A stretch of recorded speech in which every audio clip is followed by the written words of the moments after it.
इस पूरी दुनिया में एनएफटीज का बेस्ट एग्जांपल है मंदिर में दान में दी गई ये बेंच। भले ही दान करने वाले ने इस बेंच पर अपने परिवार का प्रमोशन जम के किया हो, लेकिन बैठ तो इस बेंच पर हर कोई सकता है ना। ऐसे ही जाने माने 3D आर्टिस्ट बीपल द्वारा बनाई गई ये इमेज देख रहे हो। क्या लगता है इस इमेज की कीमत कितनी होगी? आप विश्वास नहीं करोगे कि इस जेपैग इमेज को एनएफटी के रूप में एक इंडियन ने 517 करोड़ रुपए में खरीदा है। इसका मतलब एनएफटी में कुछ खास तो है। तो क्यों ना 3D एनिमेशन की मदद से और इस मजनू भाई की पेंटिंग को एनएफटी में बेच के ये देखा जाए कि एनएफटीज का कॉन्सेप्ट आखिर काम कैसे करता है, यानी कि how NFTs actually works.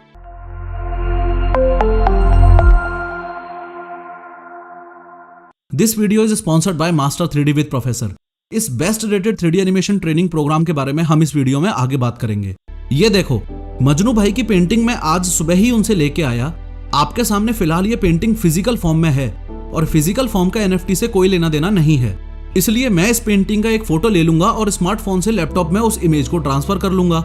NFT जब भी सेल और परचेज की जाती है तो ट्रांजैक्शन क्रिप्टो करेंसी से ही होता है। आगे बढ़ के आपको एनएफटी का पूरा मैकेनिज्म समझाऊं, उससे पहले आपको ब्लॉकचेन के बेसिक्स पता होने चाहिए। और ब्लॉकचेन के फंडामेंटल्स को समझने का इंटरनेट पर बेस्ट सोर्स है ये 18 मिनट की हाउ बिटकॉइन वर्क्स वाली वीडियो, जो आप आई बटन पर क्लिक करके अभी की अभी देख सकते हो। एनीवेज, एक बार ये मजनू भाई की पेंटिंग मेरे लैपटॉप में आ गई, उसके बाद मुझे चाहिए दो चीजें। एक तो क्रिप्टो वॉलेट और दूसरा वेरियस एनएफटी मार्केट प्लेसेस पर मेरा अकाउंट। एनएफटी मार्केट प्लेसेस और कुछ नहीं, बस ऐसी वेबसाइट्स हैं जहां पर एनएफटीज बेची और खरीदी जाती हैं। एक बार मार्केट प्लेस अकाउंट क्रिएट हो गया, फिर मैं इस इमेज को अपलोड कर दूंगा और मिंटिंग होने के बाद मुझे एक टोकन मिल जाएगा। मिंटिंग और कुछ नहीं, बस किसी भी डिजिटल आइटम को ऑनलाइन लिस्ट करवाने को ही कहते हैं। और लिस्टिंग के बाद ये टोकन मुझे मिला, ये इस बात का सबूत है कि इतनी बड़ी ऑनलाइन दुनिया में इस मजनू भाई की पेंटिंग का ओनर मैं हूँ। एनएफटी यानी नॉन फंजिबल टोकन। यहाँ नॉन फंजिबल का मतलब है यूनिक और टोकन का मतलब है ओनरशिप का डिजिटल सर्टिफिकेट। इस मजनू भाई की पेंटिंग की बहुत सारी कॉपीज आपको इंटरनेट पर मिल जाएंगी, पर यह कैसे पता चलेगा कि इस पेंटिंग का ओनर कौन है? एनएफटी कोई भी डिजिटली अवेलेबल आइटम की क्रिएट की जा सकती है, जैसे सॉन्ग्स, इमेजेस, वीडियोस एक्सेट्रा। इस मजनू भाई की पेंटिंग को एनएफटी मार्केट प्लेस पर लिस्ट करते ही जैसे ही मुझे ऑटोमेटिकली टोकन मिला, उसके बाद इस एनएफटी को बेचने के मेरे पास दो तरीके हैं। सबसे पहला तरीका तो ये कि इस एनएफटी को मैं ऑक्शन के थ्रू बेचूं, यानी कि बोली लगाने वाला फंडा। और दूसरा तरीका ये कि इस एनएफटी की वैल्यू मैं खुद डिसाइड करूं और सेल्स पेज पर मेंशन कर दूं। ऑक्शन के थ्रू प्रोसीड करूंगा तो कोई लिमिट नहीं है, कोई इस मजनू भाई की पेंटिंग को 1 रुपए में भी खरीद सकता है और 1 करोड़ रुपए में भी। अब सपोज करो किसी एक्स पर्सन ने इस पेंटिंग को 1 करोड़ में खरीद लिया, तो 1 करोड़ रुपए की वैल्यू के ईथर कॉइन्स मेरे क्रिप्टो वॉलेट में आ जाएंगे। चूंकि फिलहाल एक ईथर कॉइन की वैल्यू 2,10,000 रुपए है, तो इसका मतलब ये हुआ कि इस मजनू भाई की पेंटिंग के बदले मुझे टोटल 48 ईथर कॉइन्स मिल जाएंगे। अभी तक आप ये समझ चुके हो कि इस एक्स पर्सन ने मजनू भाई की पेंटिंग के बदले मुझे 48 ईथर कॉइन दे दिए, लेकिन सवाल ये उठता है कि उसके बदले इस एक्स पर्सन को वापस क्या मिला? तो ध्यान से समझो, इथेरियम ब्लॉकचेन पर स्टोर्ड ये जो टोकन है, जो इस बात का सबूत है कि इतने बड़े ऑनलाइन वर्ल्ड में मजनू भाई की इस पेंटिंग की डिजिटल ओनरशिप मेरे पास है। बस इस टोकन की ओनरशिप इस एक्स पर्सन के नाम पर ट्रांसफर हो जाएगी। एनएफटी के पूरे कॉन्सेप्ट में इस टोकन से ज्यादा इंपॉर्टेंट और कुछ भी नहीं है। इस टोकन में ही मजनू भाई की पेंटिंग का फिंगरप्रिंट यानी कि हैश स्टोर्ड है, टोकन नेम स्टोर्ड है और टोकन का सिंबल स्टोर्ड है।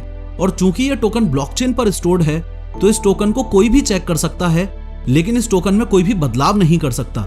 बदलाव इस टोकन में सिर्फ तब ही होगा जब ये मजनू भाई की पेंटिंग दोबारा बिकेगी और ओनरशिप ट्रांसफर होगी। अगर ये एक्स पर्सन फ्यूचर में इस वाई पर्सन को ये सेम मजनू भाई की पेंटिंग यानी कि इस एनएफटी को 2 करोड़ में बेचता है, तो इस एक्स पर्सन के क्रिप्टो वॉलेट में 96 ईथर कॉइन्स आ जाएंगे और ब्लॉकचेन पर स्टोर्ड इस टोकन में ओनरशिप वाई पर्सन के नाम पर ट्रांसफर हो जाएगी। इस टोकन में इसकी हिस्ट्री भी स्टोर्ड रहती है, जो कि एनएफटी मार्केट प्लेस पर देखी जा सकती है। एनएफटी मार्केट प्लेस पर इसकी पूरी हिस्ट्री देखी जा सकती है कि ये मजनू भाई की एनएफटी का क्रिएटर कौन है, कितनी बार बिकी, कब कब बिकी और फिलहाल ओनर कौन है। ये वाई पर्सन इस एनएफटी का ओनर है, इसका मतलब ये नहीं कि आप इस मजनू भाई की पेंटिंग को यूज नहीं कर सकते। एनएफटीज की खास बात ही ये है कि ओनरशिप तो ट्रांसफर होती है, लेकिन किसी प्रकार का रिस्ट्रिक्शन नहीं लगता। वाई पर्सन ओनर है, उसके बावजूद भी आप इस मजनू भाई की पेंटिंग को अपने दोस्तों के साथ शेयर कर सकते हो, गेस्ट रूम में शो पीस के रूप में यूज कर सकते हो और यहाँ तक कि अपने लिए कॉमर्शियली भी यूज कर सकते हो। बस ब्लॉकचेन पर यह स्टोर्ड रहेगा कि वाई पर्सन के पास इसकी डिजिटल ओनरशिप है, जो कि ये फ्यूचर में बेचकर और पैसे भी कमा सकता है। आप विश्वास नहीं करोगे, मास्टर 3D विद प्रोफेसर नामक 3D एनिमेशन कोर्स के एक स्टूडेंट ने, जिसकी उम्र सिर्फ 9 साल है, आई रिपीट सिर्फ 9 साल के बच्चे ने ये इतनी शानदार 3D आर्ट बनाई है। इस 3D आर्ट को हम NFT में अपलोड करके सेल करेंगे और इसके बारे में द्वारका न्यू दिल्ली में स्थित इस बच्चे के फादर मिस्टर विकास धनखड़ जी के साथ ऑलरेडी मेरी बात चल रही है। Hello, Professor of our family.